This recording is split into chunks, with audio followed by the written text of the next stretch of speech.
Manipur gi Home Guard Personel Singi dearness allowance chada kontramapan phanghannaba Manipur Home Guards Employees Welfare Association na Manipur High Court da thakhiba writ petition amagi Paokhum Leingakna Chayol mariki Manungda Piraknaba Court asina Khanghankhre hairi hiram asigi matangda ngasi luang sambam mayai lekai da leiba association asigi office da pangthokpa paugi mifam amada association asigi president Y Mangin Hai Manipur Leingakki employees Singi dearness allowance DA chada kontramapan yokrabasu Home Guard Singi oinadi chada taramari khaktama piri awatpa DA adu suna phanganbinaba haukiba tang mapanda association asigi mihut mangana petitioner oiraga Manipur High Court da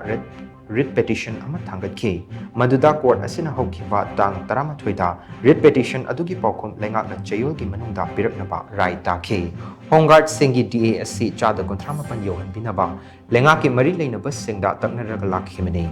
adubu wafam asida mari leinaba singna thawoidana leithokpadagi Manipur High Court ta chatpani Home Guard Singi fangfam thokpa sel matam chana pibidaba asina mathong ningthina pangthokliba Home Guard Sing mirai bire takpani masida ration money na chingba amata pibasul aite amaromda Home Guard Singi fangfam thokpa selda ayat apan amata piba yaroi haiduna Supreme Court na Orissa gi state government ta khanganbasu leikrabani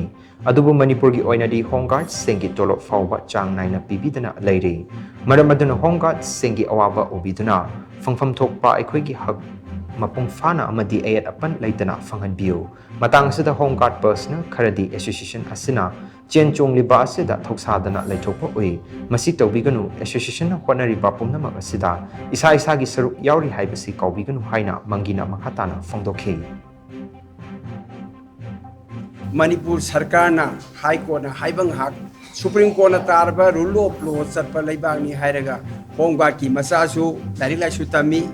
Home Guard su saksai imung manunggi poyeng thaweng matamgi poi haiku manade yomba paisa khara phangbasina sinba konade asisu matam jana pinana bo honabidi Home Guard ta yengthiri ba moina yengjanbiri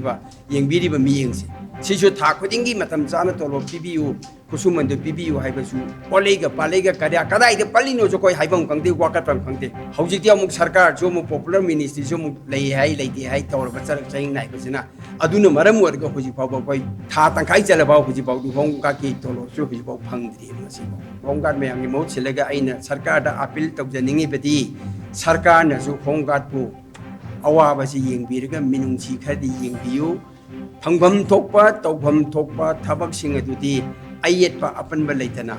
tawbiu pangthokpiu konasu piriba matam thamagi matam piriba sigi manungda yarabadi masi yaudrabauda sarkarna thabak oina wanthokpibado ekoi pamjai